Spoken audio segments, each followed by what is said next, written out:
Good evening, ladies and gentlemen. Welcome back to Psychopath Exposure. This is Kita coming at you with another video on toxic relationships, psychopaths, and narcissists. And tonight, we will be talking about the feeling of loneliness that one experiences after being discarded by a narcissist or a psychopath. That lonely feeling that just wants to keep you in bed under the sheets with those dark and dreadful emotions that never seem to go away after a discard, right? I'm really making this video for those of you that have recently been discarded or dumped by your narcissist ex, because I know you're probably feeling exactly what all of their victims and future victims are going to be experiencing. So you're not alone in this. We've all gone through this, and many more will unfortunately have to endure this too. But first, if you're new to the channel, if you haven't already subscribed, I'm going to ask you to subscribe now to make sure that you're notified whenever I drop a new video that hopefully is helping you guys with your recovery process and your understanding on this psychopathy and this narcissism that's plaguing our relationships. And I also want to let you know that I have an ebook that I'm giving away for free to everyone in the community. It's an ebook called The 5 Steps of Going No Contact with a Psychopath Narcissist. I'm getting a lot of great feedback from you guys on the ebook itself. It's more like a study guide to remind yourself how far the no contact actually goes. It's not just not talking to them or saying that you're not going to talk to them. It goes into detail. There's a lot that needs to be done to actually eliminate any type of communication with these predators. So I put that together for you. There's a link in the description that you can click and download the ebook straight to your phone or your computer. Or you can just follow the URL right here in the bottom of the screen and it'll take you to the same page. Definitely check that out.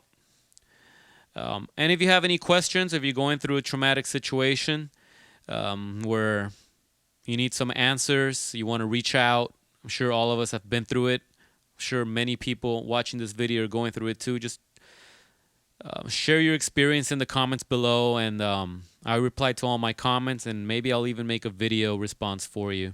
That way everyone can get the same value in the future if they need it. Let's talk about that loneliness.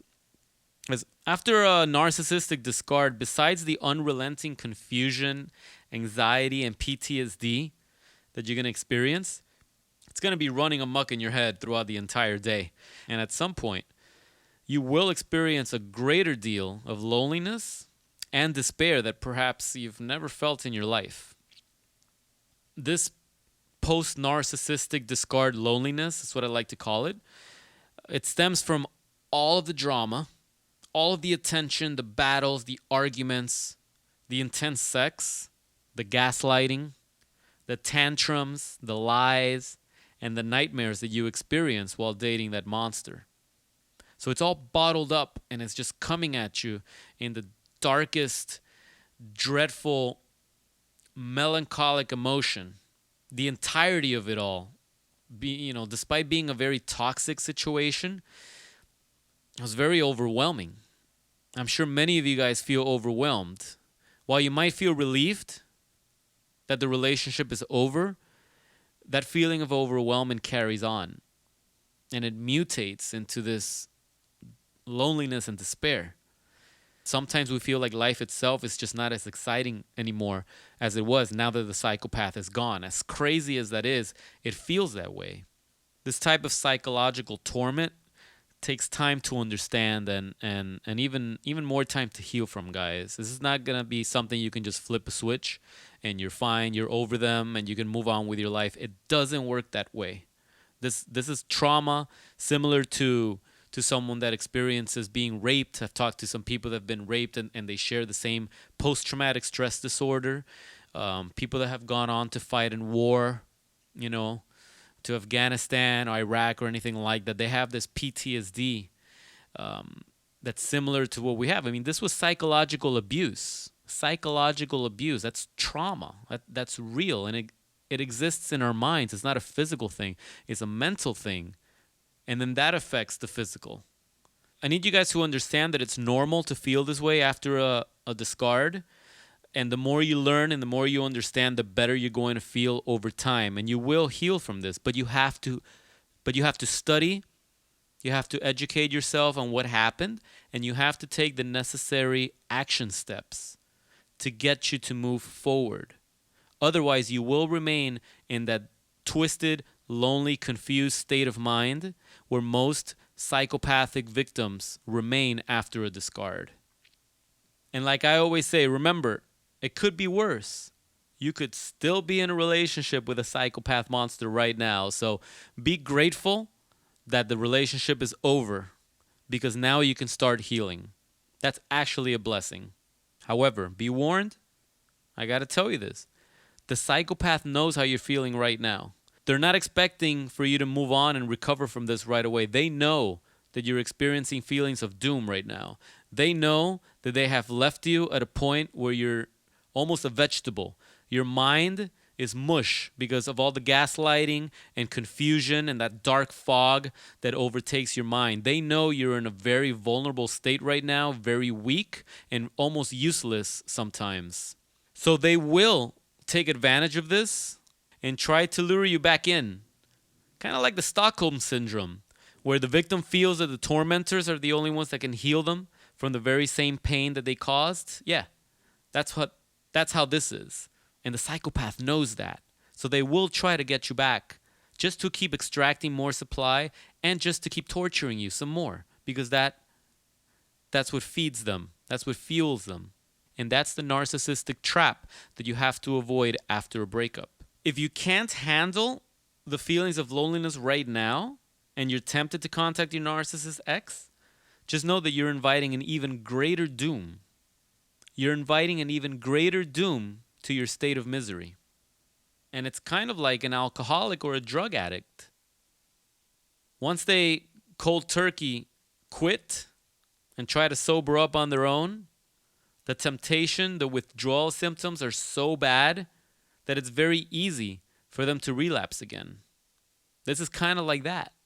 It's very easy for us to go back. Very easy, and it's very common, and it's happened to all of us. Again, it's happened to all of us. Maybe we don't get back into the relationship, but we try to remain friends and keep them around. And that's the trap. They know exactly what they're doing, guys. These narcissists are highly intelligent. They've been doing this all their lives. Chances are you're not the first victim. Chances are you're not the very first victim. So a couple of things that I did when I was feeling that creeping loneliness and those suicidal feelings or thoughts is that I had to get out of the house. I had to surround myself with friends and activities. Even if I didn't want to be there, and believe me, I didn't want to be there most of the time, I had to get out. Just looking forward to being around friends and going somewhere and just feeling that I had company and people that cared and loved me actually helped. It was very hard to get out of the house, but I forced myself to do it because I knew that nothing good was here. Just me and my twisted thoughts. That's bad. That's really bad company. So getting out is very important. And if you can't find friends to go out with, getting out and going into a park to be around nature and connect with nature, highly recommended. Just get out of the house. It certainly beats isolating inside in the dark. The beach used to make me feel so alive and so rejuvenated. It was incredible. I loved it. And I'm not one to condone vices, but this might be a time to go treat yourself to maybe a nice dinner, book that vacation you always wanted to go, get those shoes you want, those clothes. I don't advocate drugs or drinking, so I won't suggest that, but definitely indulging in some healthy activities, things that you may have put off before, and just treat yourself. Just go and treat yourself, have a good time. Your brain has been deprived of dopamine. After the love bombing stopped, the dopamine release stopped too. You were deprived of it. The psychopath deprived you of it. So it's time that you treated yourself to something that made you happy. And not just once, but often. Go enjoy your life. Go enjoy your life. You deserve it. You've been through a lot.